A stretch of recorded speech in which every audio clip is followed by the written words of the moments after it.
Joining us now to talk about all this is WGN political analyst Paul Lisnek. Thanks for joining us, Guys. Paul. So talk about the overall mood in there. We saw a very divisive Congress, and President Trump spent the biggest part of his speech touting his accomplishments and also blaming President Biden for a lot. He mentioned his name a lot. Yeah, look, that it was divisive is something you get pretty much every year, right? But what it was contentious yesterday, and we saw that with Representative Al Green of Texas and other moments. But the president didn't get to the economy until about 30 minutes into it, so he did spend a lot of that time with his accomplishments, talking about a lot of the social issues, those kinds of things.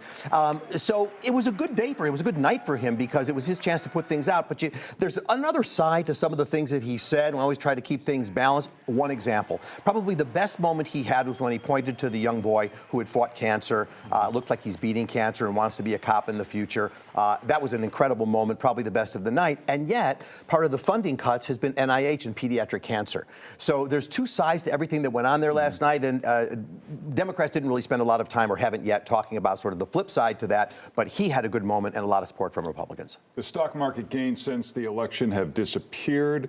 He talked tariffs. His Commerce Secretary seems to be walking back tariffs a little bit.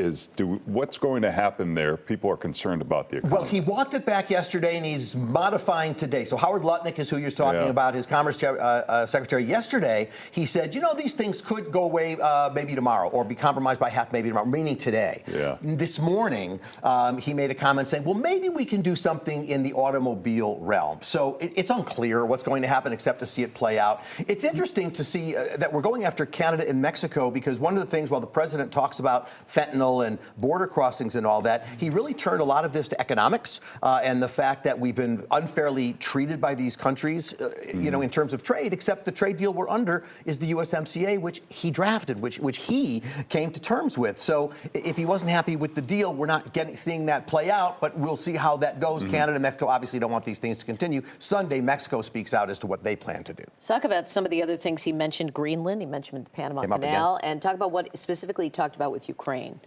So, well, with Greenland and Panama Canal, he basically said, and interestingly in Greenland, he said, let's see if the people of Greenland, what they want, if they want to join us. And I thought, well, that's a pretty good way to take it if they'd like to come. But then he went on to say, one way or another, we're going to get you. That may have been a little off-putting for some people. Panama Canal, there's already been one company, a Hong Kong company, has sold their assets to it. So he may be getting some modifications. I don't know whether that equals we're controlling it, or whether it means the Chinese influence is reducing. We'll see. And with regard to Ukraine, the numbers he puts out there, he says we paid $350 billion and Europe has paid half of that. The numbers aren't correct. It's not, we've paid about $260 and Europe has paid, I'm sorry, we paid about half of what Europe has paid overall. It depends how you calculate them, what numbers you use, and all of that. But the numbers are not what he's saying. But you've heard him talk about concessions for Ukraine. Have you heard him talk about concessions from Russia? No, we've not heard about that. I mean, what we know is that he's pretty much said that Ukraine will probably have to give up some of the land they've lost in this. We know that Russia has said, you know, they have said he's aligning himself with our views. So that's probably a point of concern, which is, in the end, as we see the U.S. sort of pulling back from Europe in those relationships, where are we aligning ourselves? Is this a change in the new world order? Are we more aligned with Russia and North Korea, which is the way our UN vote went last week in terms of voting to go after Russia? We didn't do that. Or are we on the other side of Europe? There's obviously some time and efforts to change that. Europe certainly is doing what they can to kind of bring us back in the fold. We'll see how that plays out. All right, you can watch Paul Sunday at 9 a.m. every Sunday for the WGN Political Report. Thanks, Paul. Thank you, guys. Thank you, Paul.